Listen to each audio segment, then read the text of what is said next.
So, hello po, magandang araw na naman sa atin dyan mga ka-DIY. Ngayon, tuturuan ko kayo kung paano mag-install ng RAM. At guide sa pagbili ng RAM or mag-RAM upgrade kayo mga ka-DIY. So, ito na po. So, mga ka-DIY, kung mag-upgrade kayo ng RAM, i-search nyo muna, kung laptop, i-search nyo muna yung model nyo. Tapos, ilagay nyo doon compatible RAM sa Google. Model nyo, for example, Asus model 350, ganyan, example. Tapos, space kayo, search nyo yung compatible RAM or RAM slot, or lagyan nyo lang RAM. Tapos, mag-runan doon. Tapos, basahin nyo kung ano bang yung RAM nya. DDR3, DDR2, or DDR4. Yan po. Tapos, kung mag-upgrade kayo ng RAM, dapat mag-same frequency kayo mga ka-DIY. Kung may 2 gig kayo, tapos mag-upgrade kayo ng 2 gig, dapat same frequency ang upgrade nyo para hindi masayang. At saka, kasi ang babasahin lang yan yung lowest frequency. Kaya, dapat same frequency para hindi masayang yung pera nyo or hindi masayang yung frequency na malaki. Kasi yung lowest frequency mababasa. So, para makita nyo kung ilang frequency ang current RAM nyo, punta kayo sa Task Manager, tingnan nyo doon sa Performance, tapos click nyo yung RAM. Magkikita yon doon kung yung frequency ng RAM nyo. Tapos yun ang bilhin nyo. Dapat rin, pag bumili kayo ng RAM, same. Kung 2 gig, 2 gig na rin. Huwag nyo ng 4 gig. Yun ang advice ng mga experts. Kasi baka daw masira yung unit or ano ba yun sinasabi nila, hindi ko po sigurado kasi hindi naman ako nasiraan ng ganyan. So, yun po. Advice lang yun ng mga expert. Dapat, kung 4 GB ang bilhin nyo, RAM nyo, current RAM nyo, bilhin na lang kayo ng additional 4 GB. Or, gusto nyo ng 16 GB, dalawang 8 GB, yun po.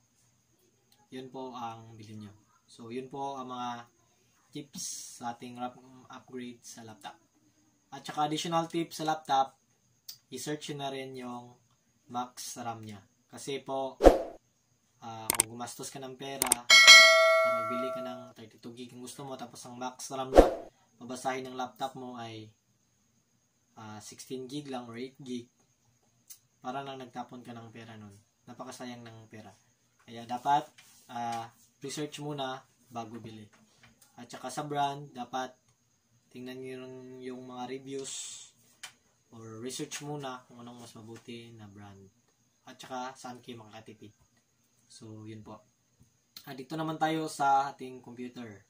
So, sa ating computer, tingnan nyo na rin sa slot or may nakalagay sa board na DDR4 support, DDR3 or DDR2 or DDR400. So, maraming klaseng RAM tong computer natin. So, kailangan nyo po yung i-search. Tapos, dapat nyo ring malaman kung anong max frequency ang kaya ng board. So, may mga 3,600 frequency, 4,200, yan, 1,600 max, yan, mga example ko lang yan. Dapat, yun lang.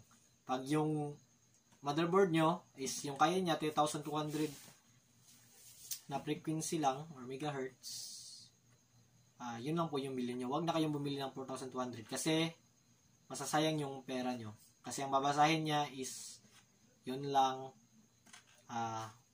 3,200, hindi yung 4,200. Yan po. Tapos, yan po. Yun po yung mga tips ko sa pag-upgrade or pag-bili ng RAM. So, dapat din, pag bumili kayo ng RAM, sigurin nyo na rin na same brand. At saka, para maging compatible sila mga ka-DIY. Hindi masayang yung pera natin. So, samahan nyo ko sa pag-install ng RAM sa ating unit. So, yun po. Ito po yung RAM, dalawa. Yan. Dalawang 8GB RAM. So, yan po yung install. DDR4 po ito. Yan. So, yan po mga ka-DIY. Ganito lang po kadali mag-install ng RAM. So, kailangan nyo naman po, una, Kasi may lock to dito, dito wala. Kaya dito po yung unahin natin ilagay. Yan. Yan po.